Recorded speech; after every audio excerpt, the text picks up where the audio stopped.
Hello and a very good morning. You're watching the Breakfast News on Rajya Sabha television with me, Frank Pereira. Here are this morning's headlines.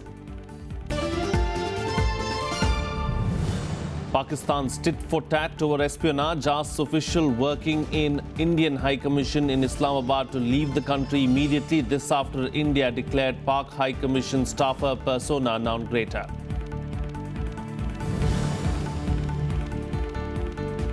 Heavy shelling by Pakistan along sensitive 190-kilometer area along the border. Home Minister asked BSF to give fitting response. Villagers at border flee to safer places.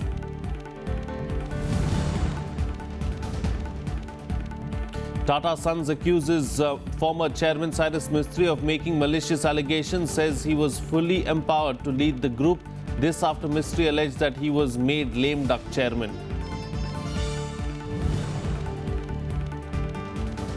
Diwali comes early for central government employees. Union Cabinet approves 2% hike in DNS allowance with effect from 1st July 2016.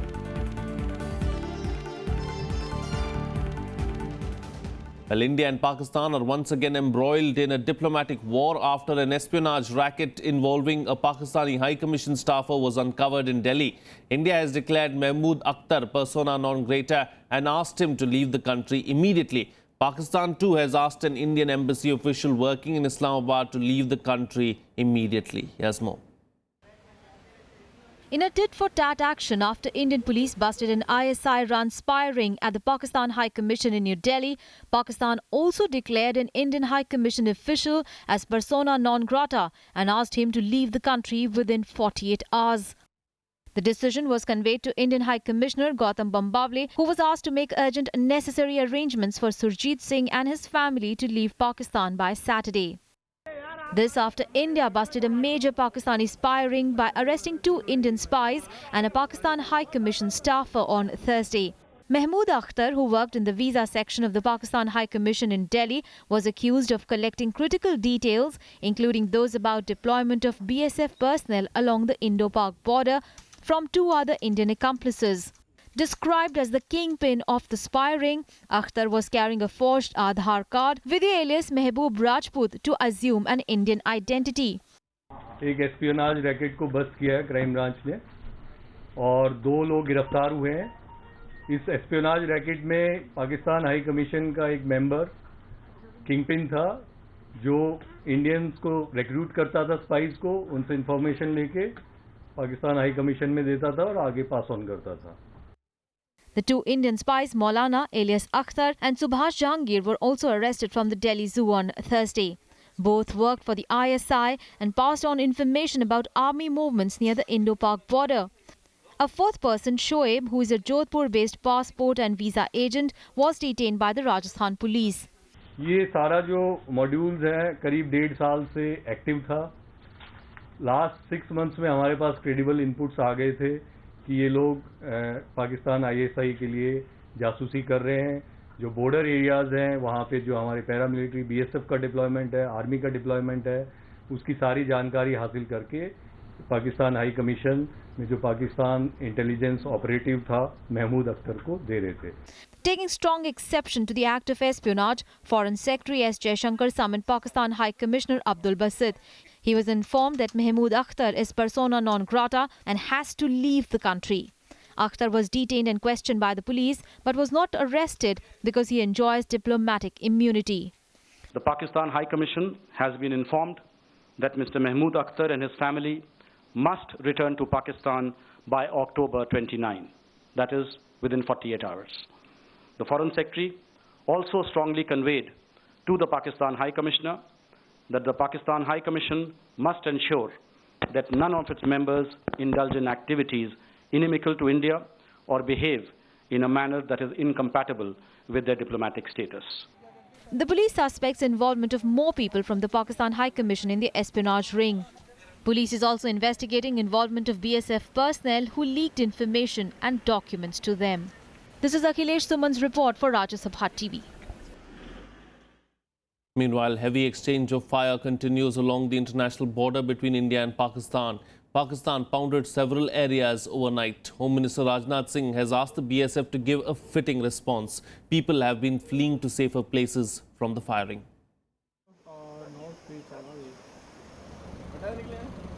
Heavy shelling by Pakistan along the line of control and some sectors around it. Pakistan violated ceasefire in the KG sector at around 5 p.m. on Thursday evening. Heavy exchange of fire is still underway in the 190-kilometer area, which is very sensitive. बहुत बड़ी shelling हो रही है जिसकी आवाज़ हमें रजौरी की तो बात नहीं, दराल से कोई लोगों ने अभी फ़ोन किया कि वहाँ तक इसकी आवाज़ आ रही है। बहुत बड़ी हैवी शेलिंग हो रही है। मैंने अपनी पार्टियाँ भेजी हुई हैं, उधर न्याकापा उधर तरकुंडी में भी एक पार्टी भेजी हुई है, मैं खुद आया हूँ। हम इंशाल्लाह तैयार हैं, किसी भी वक्त भी कोई इमरजेंसी हो गया हम उसको मीट आउट करने के लिए तैयार हैं। हमारी ये कोशिश है कि सिविल किसी का कोई नुकसान नहीं होना चाहिए। People forced to flee villages, some taking shelter in bunkers.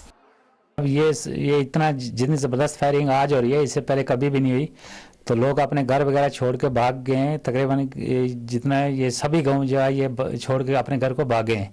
कुछ लोग नाले में पत्थरों के नीचे छुप के गुजारा कर रहे हैं और कुछ लोग अपने मकान में जो खुफिया थोड़ी जगह है साइड में उसमें छुपे हुए हैं। मैंने तो अपनी ज़िंदगी में जी पहली बार इतनी ज़बरदस्त फायरिंग देखी है और बहुत ज़्यादा फायरिंग हो रही है और पाकिस्तान की तरफ से पूरे जितनी भी फायरिंग है पूरे हमारे घरों तक नीचे तक आई है जी। और लोग अपने घर छोड़कर नालों के अंदर हो गए हैं या पहाड़ी के नीचे हो गए हैं, तो घर छोड़ने पे मजबूर हो रहे हैं और बच्चे जो है ज़बरदस्त घबराए हुए हैं जी। शाम से फायरिंग हो रही है, जब से फायरिंग है हम तब से यहाँ छुपे हुए हैं। हमने कुछ खाना पीना नहीं छोड़ा हुआ सब कुछ, और हम स्कूल जाने से बहुत परेशान हैं। स्कूल नहीं जा सकते फायरिंग की वजह से। Home Minister Rajnath Singh spoke to the BSF DG on the heavy shelling along the LOC and asked him to give a befitting response. All border areas have been put on high alert. On Thursday, another BSF constable succumbed to injuries in Pakistan shelling in Araspura and Arnia sectors. Over 30 border outposts and army posts and 35 civilian hamlets along the IB and LOC in Jammu, Kathua, Rajouri and Poonch districts were targeted by Pakistan on Thursday. 9 civilians were injured in the shelling. BSF troops retaliated strongly, killing one Pakistani ranger. Another Pak ranger is also reported to have been injured. In the past 2 days alone, as many as 16 people have been injured in cross-border firing in the Araspura sector. Opposition parties blame the government for not being able to tackle the situation. After creating provocation, after cross-border firing, after crossing the border, after helping the terrorists to sneak into cross Indian border and sneak into Indian territory, doing all these things consistently and continuously, this is Pakistan's action, hostile and unfriendly action from the Pakistan side. In spite of that, they allege that against India, that is why they summoned the Indian envoy. But the fact remains that government of India is not able to stop this misadventure of Pakistan in our border. Pakistan लगातार cease fire violation कर रहा है और हमारे कई civilian और BSF के जवान भी उसमें घायल हुए हैं और उनकी हत्या भी हुई है उनका। तो मैं समझता हूं कि भारत सरकार को हर प्रकार से उसका जवाब देना चाहिए और डिप्लोमेटिक चैनल का भी इस्तेमाल करना चाहिए, उसको छोड़ना नहीं चाहिए। The BJP, however, claims that Pakistan is being given a befitting reply by the Indian troops. जिस भाषा में पाकिस्तान समझता है उसमें जवाब दिया जा रहा है। हमारे भी कुछ जवान की शहादत हुई है, लेकिन उससे कड़ा जवाब हमारी तरफ से पाकिस्तान को दिया गया है। Ever since the army carried out surgical strikes on terror launchpads in POK, over 55 ceasefire violations by Pakistan have taken place. At least 4 people, including 3 security men, have died and more than 25 have been injured. Bureau Report, Rajya Sabha TV. Well, former Pakistan President General Pervez Musharraf has described Jaish-e-Mohammed chief Masood Azhar as a terrorist.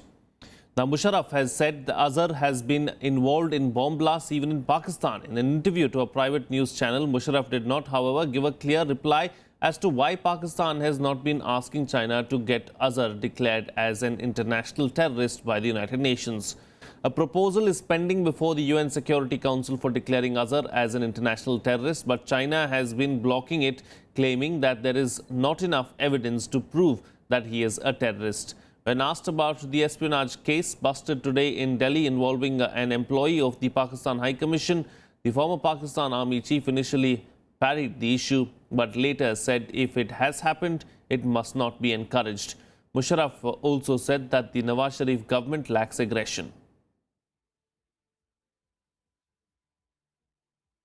Let's take a look now at the news and events lined up for the course of the day in our segment, The Day Ahead.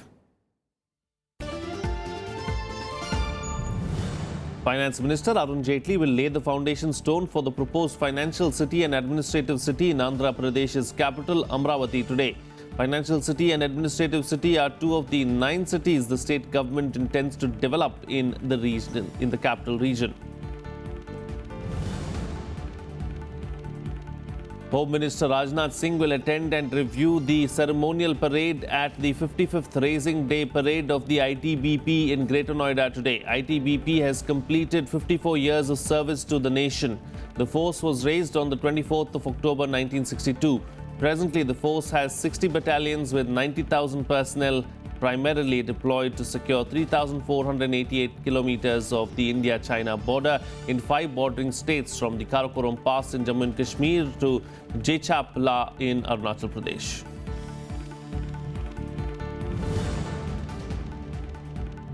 The Supreme Court will hold a hearing today on whether the names of the individual and companies with non-performing assets of 500 crore rupees or more could be made public.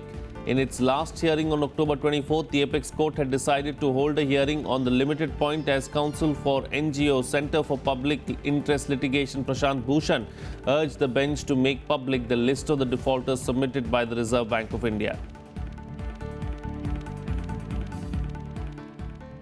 Tata Sons on Thursday hit out at its former chairman Cyrus Mistry for making unsubstantiated claims and malicious allegations on the company and stated that he was fully empowered to lead the group and its companies but had overwhelmingly lost the confidence of board members. The company also rubbished Mistry's claims that he was made a lame duck chairman. Here's more. Tata Sons on Thursday hit out at its former chairman Cyrus Mistry for making what they say is unsubstantiated claims and malicious allegations on the company. They stated that Mistry was fully empowered to lead the group and its companies but had overwhelmingly lost the confidence of board members. Tata said in a statement that Mistry's confidential letter to its board members was made public in an unseemly and undignified manner. It said the correspondence makes unsubstantiated claims and malicious allegations, casting aspirations on the Tata Group, the Tata Sons board and several Tata Group companies and some respected individuals. These will be responded to in an appropriate manner. The company also rubbished Mistry's claims that he was made a lame duck chairman. It said that the company board gives its chairman complete autonomy to manage opportunities and challenges. Also reacting strongly to several allegations made by Mistry in his letter to board members, the company said that it is unforgivable that Mistry has attempted to besmirch the image of the group in the eyes of its employees. Giving an account on why Mistry was replaced, the company said the directors of the Tata Sons board had repeatedly raised queries and concerns on certain business issues, and trustees of the Tata Trust were increasingly getting concerned with the growing trust deficit with Mistry, but these were not being addressed. Meanwhile, responding to Mistry's allegations of fraudulent transactions at AirAsia India, the Aviation Ministry said all issues will be looked into and law of the land will have to be followed in the case of any violation. Tata Group stocks lost ground for the third day on Thursday as well, amid concerns about purported disclosures made by ousted chairman Cyrus Mistry about huge write-down risks at some firms, taking the total market value erosion to over 26,000 crore rupees this week. Investors has suffered a loss. Their companies have suffered a loss. Institutions had suffered a loss. Now they have to come clean after the investigation, as well as they have to clarify what is the exact point. Market regulator SEBI and stock exchanges are keeping a close tab on share movement and trading volumes of all the listed companies of the group. Bureau Report, Rajya Sabha TV. Well, Finance Minister Arun Jaitley cautioned on Thursday that the management of the urban infrastructure, especially water, will become a challenge in the wake of unprecedented urbanization. Addressing ADB Asian Think Tank Development Forum 2016, the Finance Minister said that currently 31% population resides in urban areas, but that figure will increase substantially in the next 2 decades. He also added that the process of urbanization is partly happening with emergence of satellite towns, suburbanization and creation of new cities around important metropolitan centers. He cited examples of Delhi and Mumbai and said these urban centers act as engines of growth. have acquired some specialization in that, and therefore I do see a substantial improvement in that direction. But water would always remain a big challenge, because management of that scarce resource is still one of the important challenges that we have ahead of us. Decisively, Asian growth rate is much higher than the global growth rate itself. Well, in other news now, central government employees got an early Diwali gift from the government. The cabinet on Thursday approved a 2% hike in dearness allowance. In other major decisions, the cabinet also approved the setting up of an Indian Institute of Science, Education and Research in Odisha and a digital national academic depository. एक instalment dearness allowance की केंद्रीय सरकार के कर्मचारियों को और dearness relief pensioners को 1 जुलाई 2016 से दी जाए। और ये जो रिलीज की गई 1 जुलाई 2016 से ये 2% का रिलीज है। Finance Minister announced a festival bonanza for the government employees and pensioners. A 2% hike in DNS allowance has been announced with effect from 1st of July 2016. The cabinet also gave its note to establishment of National Academic Depository, establishment and operationalization of new Indian Institute of Science, Education and Research at Berhampur, Odisha, new productivity-linked reward scheme for all major port trusts and dock labour board employees and workers for the years 2015-16 to 2017-18. The cabinet also gave its in-principle approval to recommendations of the Niti Aayog on disinvestment and strategic sale in central public sector units. In principle, the cabinet approved of the recommendations. With regard to some of the units about which the recommendations were made, it was decided that each case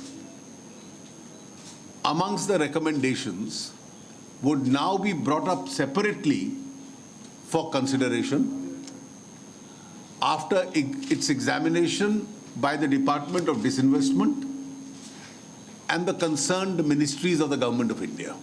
CCA also approved one-time relaxation of Mission for Integrated Development of Horticulture cost norms for implementation of PM's special package of 500 crore for Jammu and Kashmir. It will be used towards restoration of damaged horticulture areas and development of horticulture in the state. Vishal Dahiya, Rajya Sabha TV, Delhi. Well, it's time for a short break now, but news and updates will continue on the other side. Stay tuned. We'll be right back.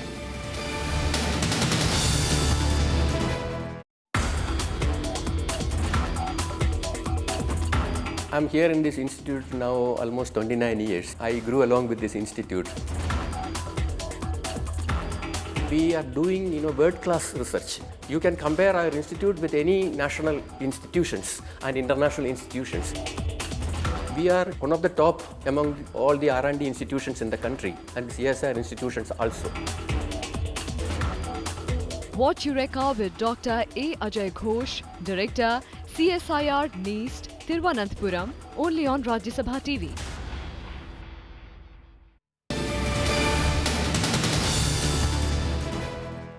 Welcome back. You're watching Rajya Sabha Television. Well, the fourth session of the India-Nepal Joint Commission meeting was held in Delhi on Thursday. The meeting was co-chaired by Minister of State for External Affairs M.J. Akbar and Nepal's Minister of Foreign Affairs Prakash Sharan Mahat. The political situation in Nepal and ways to speed up implementation of India-sponsored infrastructure projects in the Himalayan nation was the focus of high-level meeting between the two countries. A comprehensive review of the bilateral engagement in diverse areas including trade and investment, defense and security, border management and infrastructure development was also discussed.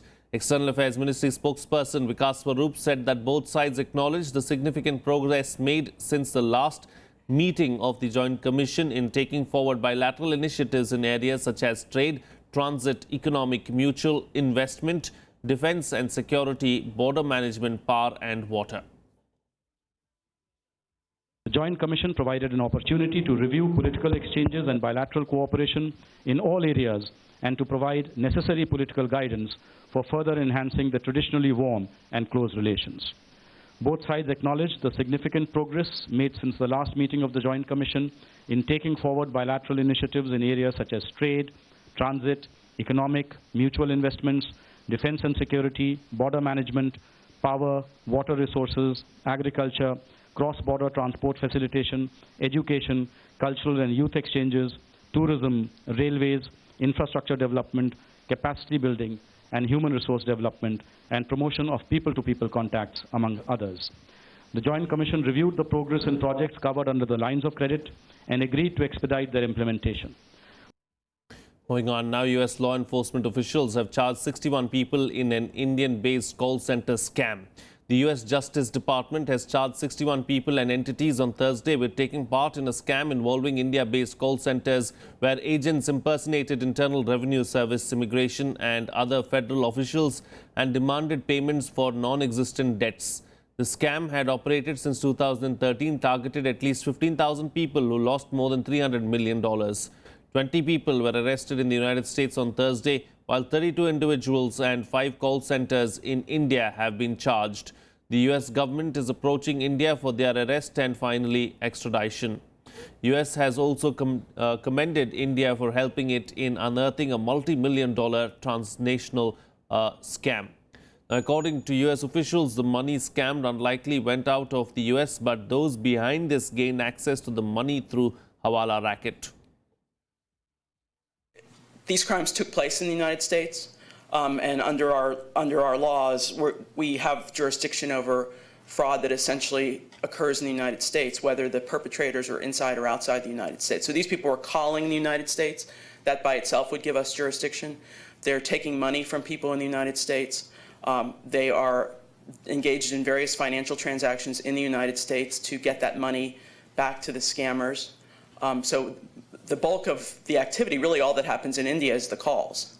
And the bulk of the activity that's happening in this case is in the United States. This multi-agency investigation, which began in 2013, revealed that a transnational criminal organization was operating both here in the United States and overseas in India, making hundreds of millions of dollars. Today, we have arrested individuals in the United States as part of this scheme, and we will continue working with our foreign law enforcement partners to pursue additional people indicted in this case who are in India. Do not, Americans, let your guard down. Notwithstanding the success of the arrests in this operation, these people are persistent. Well, the Pakistan government has banned all public gatherings in Islamabad for the next 2 months ahead of Imran Khan's planned protest, which is set to begin on November 2nd. Pakistan on Thursday has imposed Section 144 banning all public gatherings in Islamabad for 2 months, setting the stage for confrontation ahead of a major protest aimed at paralyzing the capital and unseating Prime Minister Nawaz Sharif. Sharif is under growing pressure from opposition parties over his children's offshore bank accounts that were revealed in the Panama Papers leak. Former cricketer turned opposition leader Imran Khan, who is due to lead the protest on November 2nd, has demanded Sharif step down over the revelations. The planned protest comes at a sensitive time for Sharif, with Pakistan's Supreme Court due to start hearing a case into the Panama Papers revelations about Sharif's family's involvement on November 1st.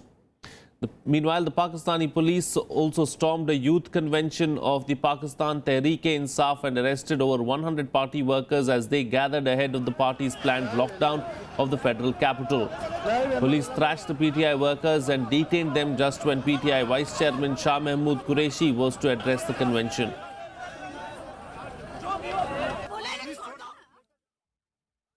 Meanwhile, in a major boost for Chinese President Xi Jinping, the Communist Party gave him the title of core leader on Thursday, putting him on par with past strongmen like Mao Zedong and Deng Xiaoping. Xi's new core status was declared during a 4-day closed-door meeting of the party's Central Committee, including general state industry heads and provincial chiefs.